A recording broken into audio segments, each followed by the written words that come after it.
mais uma mensagem da parte de Deus para o nosso coração. É um prazer poder transmitir essas mensagens. Eu quero ler o texto de Apocalipse, capítulo 2, versículos 18 em diante, que é uma das cartas de Jesus à igreja do Senhor. A partir do versículo 18 diz assim: ao anjo da igreja em Tiatira escreve: assim declara o Filho de Deus, cujos olhos são como chama de fogo e os pés como bronze reluzente. Conheço as tuas obras, o teu amor, a tua fé, o teu ministério, a tua perseverança, bem como sei que estás servindo muito mais agora do que no princípio. No entanto, tenho contra ti o fato de que toleras Jezabel, essa mulher que se diz profetiza, porém com os seus ensinos induz os meus servos à imoralidade sexual e a comerem alimentos sacrificados aos ídolos. Concedi-lhes tempo para que se arrependesse de sua prostituição, mas ela não quer arrepender-se. Portanto, eis que a farei adoecer e enviarei grande aflição sobre aqueles que com ela cometem adultério, a não ser que se arrependam de suas más ações. Matarei os seguidores dessa mulher, e todas as igrejas saberão que eu sou aquele que sonda mentes e corações, e, portanto, retribuirei a cada um de vós de acordo com as vossas obras. Que o Espírito Santo nos dê uma mensagem poderosa que vai impactar não somente a nossa vida, mas a vida de pessoas as quais nós vamos falar, com as quais nós vamos confrontar, pelas quais nós vamos interceder. Desejo de todo o meu coração que essa mensagem do céu, que é uma mensagem do céu, mas ao mesmo tempo uma mensagem de guerra, porque no céu Deus também é Deus dos exércitos, que nós possamos aprender a lutar e vencer as guerras do Senhor e sairmos destas batalhas e dessa grande guerra vitoriosos em Cristo Jesus. Por isso eu quero falar nessa mensagem sobre lutando contra o espírito de Jezabel. A princípio, gostaria de afirmar que não é fácil lutar contra esse espírito de Jezabel. Jezabel foi uma rainha, a maioria das pessoas conhece a história, foi uma rainha que era dos Sidônios, era filha de Etbaal, rei dos Sidônios. Ela servia de todo o coração dela a Satanás, e ela era muito formosa, muito bonita, e casou com Acabe, um rei de Israel. Portanto, houve uma introdução de uma satanista no meio do povo de Deus. Então, Jezabel seria uma figura não apenas de satanistas, mas do próprio Satanás, uma adoradora de todo o coração dela, espontaneamente de Satanás, e ela casou-se com um rei que em tese seria um rei do povo de Deus. Então já podemos adiantar que Jezabel gosta de estar introduzida, e se preciso for por aliança e autoridades, ela gosta de estar introduzida exatamente no meio do povo de Deus, porque é lá dentro que ela vai enganar, profetizar e fazer tantas coisas. Casou com Acabe, o problema todo e grave está em Acabe, que era o líder, o rei, mas casou-se com Jezabel. Eu escrevi um livro, um dos meus livros mais lidos, chamado Confrontando o Esquema Acabe. E esse é um livro muito importante para que nós possamos entender o nosso papel, nossa liderança, e como infelizmente às vezes nós damos brechas e aberturas para pessoas que não deveriam reinar em nosso lugar. Esse é o problema do Acabe. Mas essa mensagem fala sobre a luta contra Jezabel. Lutar contra Jezabel não é fácil, porque ela é perita em enganar, e ela está no meio do povo de Deus. Vamos imaginar que você convidasse Jezabel para pregar em sua igreja. Você que seja líder, você gosta tanto dessa pregadora, dessa profetisa, e que você a chamasse para pregar. Eu vou mais ou menos dizer para você como ela faria. Ela primeiro conquistaria a amizade do seu pastor, ela estaria com uma simpatia muito grande, ela chegaria com uma humildade, uma despretensão tremenda, ela chegaria cheia, diria ela, do Espírito Santo, ela chegaria assim, e ela conquistaria, não faria muitas exigências e ela conquistaria, em primeiro lugar, a confiança do líder da igreja, ou seja, o casamento de Jezabel com Acabe. E aí ela iria pregar. Você imagina como a Jezabel pregaria? Ela diria assim: saúde os irmãos com a paz do Senhor. Se fosse numa igreja que tem essa saudação. Se fosse numa igreja que não tem essa saudação, ela diria: boa noite, irmãos. É um prazer estar aqui. É um motivo de grande alegria. Talvez ela falasse todos esses chavões que vocês e eu nós já ouvimos no nosso evangeliquez. Ela diria sim, daria uma saudação muito boa, pegaria um texto lindo da Bíblia, ela não pegaria outro livro, ela pegaria a Bíblia Sagrada e ela falaria coisas lindas que todo mundo quer ouvir. Ela, por exemplo, diria palavras de bênção, somente de bênção, nenhuma de coisa ruim. Ela não confrontaria pecados. Ela, por exemplo, chegaria para alguém e diz assim: diz, meu servo, Deus está te prosperando, nesses dias você vai assinar papéis de grandes vitórias. Não, nada contra revelações verdadeiras. Mas aí você vai conhecer um pouquinho, e o pastor sabe, aquela pessoa que vai prosperar e vai ter grandes vitórias. Adivinha? Não precisa adivinhar. Aquela pessoa que ela profetizou bênçãos é exatamente a pessoa que compra e não paga, que não gosta muito, né, de saldar as dívidas, pessoa que é ladra na casa de Deus, não entrega seus dívidos, ofertas de vez em quando. Ou seja, uma pessoa que desobedece a Deus. E essa é a pessoa que vai ouvir palavras de prosperidade. Se for uma pessoa que tem problemas no casamento, ela elogiaria, diria uma palavra boa: olha, seu casamento vai ser muito feliz e tal, aquelas coisas todas. Eu só estou dando um exemplo para dizer para você, amado, que não é fácil lutar contra Jezabel, porque ela vai falar o que você quer ouvir, o que nós queremos ouvir. É tão forte o espírito de Jezabel que ela conseguiu enganar a nação de Israel inteira, a ponto de a nação de Israel ficar dividida entre Deus e Baal, figura de Satanás, a ponto do profeta Elias dizer: oh, até quando vocês vão cochear entre dois pensamentos? Se Baal é Deus, então sirvam a ele mesmo. Agora, se Deus é Deus, vamos servir a Deus. Não dá para ficar no muro. E Jezabel levou o pessoal a ficar em dúvida: será que Deus é Deus mesmo? Ou, na verdade, uma grande parte diz: Baal é Deus, ou Baal também é Deus. Pelo menos, né, em pé de igualdade com o Deus verdadeiro. Ela conseguiu convencer porque ela era profetisa. E ela profetizava coisas boas. E ela, por meio das profecias, você vê o texto aqui de Apocalipse 2, ela conduziu segundo Deus, os meus servos, a se prostituírem, comerem carnes sacrificadas aos ídolos. Então não é fácil, você não vai dizer: sai Jezabel em nome de Jesus, porque é um esquema, é uma luta. Jezabel está nos grandes templos, ou até nos pequenos. Jezabel está nas revelações, Jezabel está nas palavras, nos sermões. Jezabel está influenciando lideranças e liderados, está influenciando vida financeira, ela está influenciando a vida da igreja que se diz Igreja do Senhor e que na verdade está recebendo uma reprimenda, porém contra ti, que toleras Jezabel. E Jezabel está então manipulando e controlando muitos. Mas eu quero nessa mensagem falar especificamente de um momento em que Jezabel prometeu matar o profeta Elias. Ele tinha vindo de uma grande vitória no Monte Carmelo. O povo começou a gritar: só o Senhor é Deus, só o Senhor é Deus. E Jezabel recebeu a notícia por parte do marido dela, o Acabe, e ela disse para Elias, isso está lá registrado no primeiro livro de Reis 19, você pode ler todo o capítulo. Ela disse: me façam os deuses tal desgraça se amanhã, até essas horas, essa hora que você matou os profetas, se amanhã você não tiver morto. E então aquela palavra foi carregada de veneno infernal, e Elias saiu correndo com medo. O homem que tinha acabado de ter uma grande vitória no Monte Carmelo, desceu fogo do céu por meio da oração de fé. O povo se arrependeu dizendo: só o Senhor é Deus. A chuva desceu depois de ele orar no monte, depois de ele profetizar, depois de 3 anos e meio que não chovia. E mesmo assim, ele saiu correndo com medo.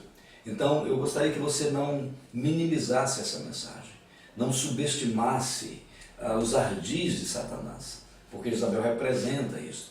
O grande profeta, esse homem de Deus tão admirado por nós, Elias, correu com medo, ficou em depressão, abandonou o ministério. A Bíblia diz que ele pegou o moço dele, o discípulo dele, colocou em Berseba. Fica aí eu não tenho mais ministério. Foi para o deserto e pediu a morte. E disse, Deus, basta, eu não sou melhor que os meus pais, por favor me leva e tal. E ele começou a dormir, caiu numa depressão, autopiedade, tristeza profunda. Elias, querido. E então Deus mandou um anjo e tocou nele, ele estava dormindo e disse, oh, o que faz aqui, Elias? O que está fazendo? Oh, come. E ali Deus apresentou um pãozinho assado entre brasas, um pãozinho gostoso, água fresca no deserto. Esse pão e essa água, você já sabe, representa o próprio Jesus. Ele estava ali com aquele homem, com aquele grande homem de Deus que estava naquela situação tão difícil. E ele comeu e voltou a dormir. Pela segunda vez o anjo tocou e disse, levanta, come, porque a viagem será muito longa. Elias estava em tanta depressão espiritual que ele não conseguiu entender, ele não conseguiu perceber que a Jezabel não conseguiu matá-lo. Jezabel disse que ia matá-lo no dia seguinte. E aquela comida, que é Jesus, ele faz os milagres, demorou 40 dias a viagem dele, 40 dias e 40 noites, pelo deserto com os poderes das vitaminas daquela comida que Deus mandou por meio do anjo. E Deus disse, você vai para o Monte Sinai, e o Monte Sinai representa o monte da presença e da palavra. E ele foi ali, só que ao chegar naquele monte, depois de 40 dias, ele foi para a caverna. E aí Deus falou, o que fazes aqui, Elias? E Elias começou aquela ladainha toda. E ele disse, só eu fiquei, mataram os teus profetas, quebraram os teus altares, cancelaram a tua aliança e tal. E agora estão procurando me matar também, só eu fiquei como filho teu. E aí respondeu isso, caiu de novo na sua introversão, na sua depressão espiritual e entrou na caverna. Entrar na caverna representa muitas vezes a situação de uma grande parte de filhos de Deus como Elias, que já desistiram de agir, já desistiram de fazer o que tem que fazer, desistiram do seu ministério, da vida, acham que não tem mais sentido, acham que não tem valido a pena a sua carreira cristã. Estão na caverna. E Deus então permitiu que o ataque de Jezabel fosse real para a vida de Elias, porque Deus tinha um plano para resgatar aquele homem. E houve então 3 fenômenos da natureza registrados em 1 Reis 19, e os 3 fenômenos da natureza, primeiro foi um furacão, depois um terremoto, e depois, segundo eu creio, uma erupção vulcânica, vento, terremoto e fogo. Então um vento forte que despedaçava todas as pedras e penhas e tudo que tinha pela frente, depois um terremoto que abalando o chão e abrindo o chão onde Elias estava, e depois lavas vulcânicas ou fogo que desceu ali para aniquilar o restinho que havia sido deixado do furacão e do terremoto. Esses 3 fenômenos da natureza, em 1 Reis 19 está dizendo, porém, Yahvé não estava ali. Deus não estava no vento, Deus não estava no terremoto e Deus não estava no fogo.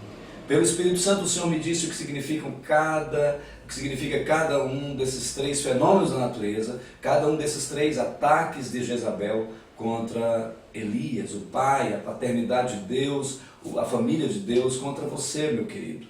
E Satanás, por meio agora desse principado de Jezabel, ele também não tem mudado muito suas estratégias, ele continua mandando o furacão, o terremoto e o fogo. Então quero, nesse momento, entrar no ponto principal da mensagem, os 3 ataques de Jezabel, para nós sabermos como lutar e nós sabermos como vencer. Primeiro é esse vento. O vento em que o Senhor não estava, que era um vento claramente demoníaco, um vento que derrubava tudo o que via à frente. A Bíblia diz, meu rei, que ele despedaçava as pedras. Era tão forte, a fúria daquele vento era tão real, que ia despedaçando os montes, as pedras, despedaçando tudo. E isso significa espiritualmente, esse vento são ataques de Satanás contra tudo o que nós construímos. Porque o furacão derruba o que é construído e o que está sobre a superfície. Nos países onde há furacões, as pessoas já fazem casas subterrâneas, e quando é dito pelos meteorologistas que haverá um furacão, toda a família vai lá para a casa subterrânea e o furacão passa e derruba toda aquela casa que está por cima da superfície. Derruba tudo menos o que está no subterrâneo. Isso significa que esse vento, ou esses ataques, eu não sei, são variados ataques espirituais de muitas e muitas formas, derrubam, destroem o que nós construímos. Tudo que foi construído na vida de Elias, Deus estava dizendo, Jezabel derrubou. Todos os sonhos, todos os planos, todos os projetos proféticos, todos os mapeamentos que ele havia feito, toda a palavra que ele havia pregado, aquele vento derrubou, porque ele não sentia mais prazer naquilo. Isso significa na nossa vida, que às vezes você constrói sonhos, projetos, planos, a sua fé construiu tudo isso, e de repente ataques na sua mente, ataques no seu coração, ataques na sua família, um vento forte destrói o que você construiu. Ou seja, este vento desconstrói. Esse é um ataque de Satanás até hoje, ele tenta desconstruir. Por exemplo, você tem um sonho de comprar uma casa própria, começa a juntar um dinheiro na poupança, pensa no fundo de garantia, de repente duas coisas acontecem, você é mandado embora, o fundo de garantia ainda não dá para aquele sonho, e de repente uma doença vem, o médico passa um tratamento e você começa a gastar o dinheiro que você juntou, junto com aquele que era para comprar casa, e de repente tudo que você planejou, o vento leva. Eu só estou falando de um exemplo que eu sei que já, de uma experiência que eu já presenciei com uma determinada pessoa, que juntou todo o seu dinheiro e perdeu com a ventania. Isso não foi só Jó, Satanás mandou vento forte e derrubou casa, onde estavam os filhos dele. Então às vezes o vento destrói tudo que você construiu, seja uma enfermidade, seja uma perda grande financeira, outro tipo de perda, uma perda emocional. O vento tem a finalidade de desconstruir. Amado, pare para pensar, você precisa vencer esse vento. O segundo ataque de Jezabel foi o terremoto. O terremoto começa a abalar e afundar, já que foi tudo desconstruído. Agora a finalidade é fazer rachaduras no chão, abrir grandes sulcos na terra, grandes buracos na terra, ou seja, tirar a sua base, tirar a sua segurança. Deus mostrou ali para Elias que ele também tinha perdido a base dele. Qual era a base do grande profeta, homem de Deus? Era a fé. Ele tinha perdido a fé. Então, quando se perde a fé, se perdeu o seu chão, você não tem mais chão. O segundo, então, o ataque primeiro de Satanás, ele desconstrói, te gera muitos problemas. O segundo, ele tira a tua fé. Porque a nossa fé, queridos, é o nosso chão, é onde nós nos seguramos. Sem fé, não dá para a gente viver. O meu justo, diz o Senhor, por meio do seu filho Abacuque, o meu justo viverá pela fé. É pela fé que nós movemos montanhas. É pela fé que nós galgamos lugares altos. É pela fé que nós vencemos. É pela fé que nós não perdemos. É pela fé que grandes coisas nos acontecem. É pela fé que andamos por sobre o mar. É pela fé que nos alimentamos uma multidão com 5 pães e 2 peixes. É pela fé. É pela fé. E então Satanás coloca ataques de um grande terremoto para fazer buracos, rachaduras na nossa fé. Talvez você esteja vivendo isso, e eu gostaria de afirmar que isso que está minando sua fé é um ataque de Jezabel. Quem sabe, por meio de pensamentos repentinos que vêm à sua mente, você não consegue entender que esses pensamentos não são seus, são de Satanás. Talvez uma tragédia que aconteceu na sua família e o diabo colocou na sua mente, onde é que Deus estava nessa situação? Talvez você conviveu numa igreja desde pequeno, só viu falsidade, ou só viu coisas erradas, e então aquilo foi minando sua fé. Ataque de Jezabel, rachou o seu chão, abalou o seu chão. Deus mostrou por meio daquele ataque para Elias, você está sem fé. Deus não estava naquele terremoto. E então, em terceiro lugar, veio um fogo, talvez um vulcão que entrou em erupção e as lavas vulcânicas começaram a descer, e aquele fogo, a finalidade do fogo era aniquilar. A finalidade do vento é desconstruir. A finalidade do terremoto é abalar ou rachar o chão, a base. E a finalidade do fogo é aniquilar, desconstruir, abalar e aniquilar.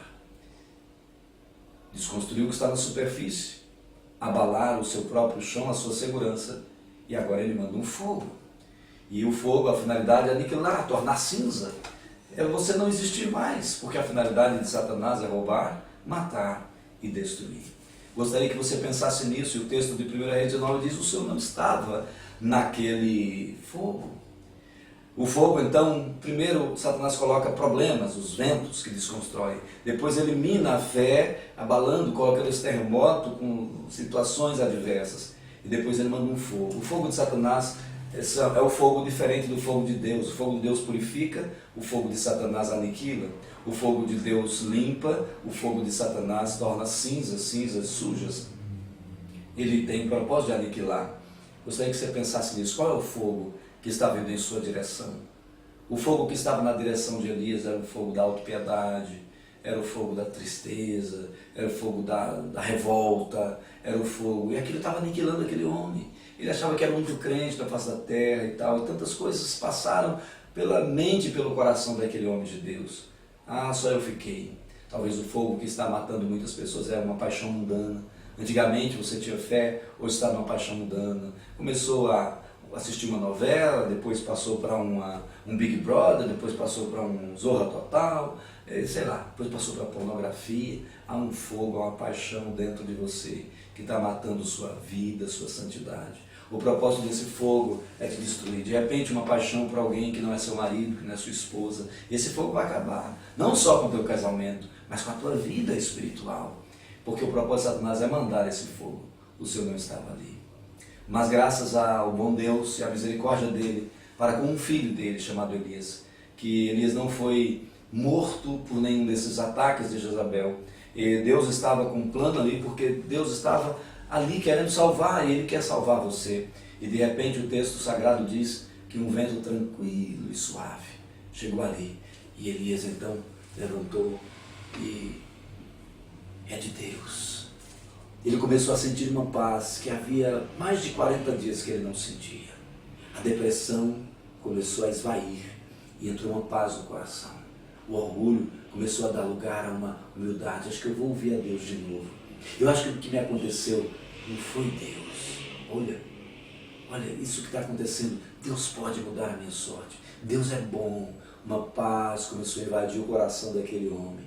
A Bíblia diz que ele pegou a capa, cobriu o rosto, talvez as cinzas do fogo, a poeira do terremoto, os pedregulhos daquele furacão. Estava ali, ele colocou a capa da santidade. Se colocou em pé, se colocou na porta da caverna. E Deus falou: o que você faz aqui, Elias? Ele repetiu aquela história, mas já não com aquela veemência. Eu fiquei só, mataram os teus profetas, derrubaram os teus altares, quebraram a tua aliança, o pessoal se... Mas só eu fiquei... Mas Deus disse: não, Elias, não, Elias, não, Elias. Você tem muito ainda a realizar. Jezabel não pode te matar. Deus é tão fiel que ao invés de Jezabel morrer, ao invés de Elias morrer, Jezabel morreu e Elias foi para o céu, vivo. Querido, Deus tem um plano para você. Deus colocou Elias e disse: Elias, você ainda vai ungir um profeta que vai ser maior do que você. Você ainda vai ungir um rei de outro país, Azael, rei da Síria, Jeú, rei de Israel. Você será um homem ainda que vai servir muito para o meu propósito, para impactar esta terra. Querido, levante-se de onde você está. Saia da caverna onde você está escondido e busque a Deus. Não tenha medo dos cães que latem. Não tenha medo dos leões que rugem. Não tenha medo dos tigres que avançam. Não tenha medo dos olhares de Satanás que diz: eu vou te matar, eu vou te destruir, eu vou acabar com o teu ministério, eu vou colocar um câncer em você, você não vale nada, sua palavra não funciona, ninguém se converte com a sua pregação. Deus está dizendo: o que você faz aqui, Elias? Vem, levanta, volta pelo caminho de onde você veio e faz a diferença. Querido, segundo alguns estudiosos, Elias ainda ficou 26 anos pregando a palavra, ministrando.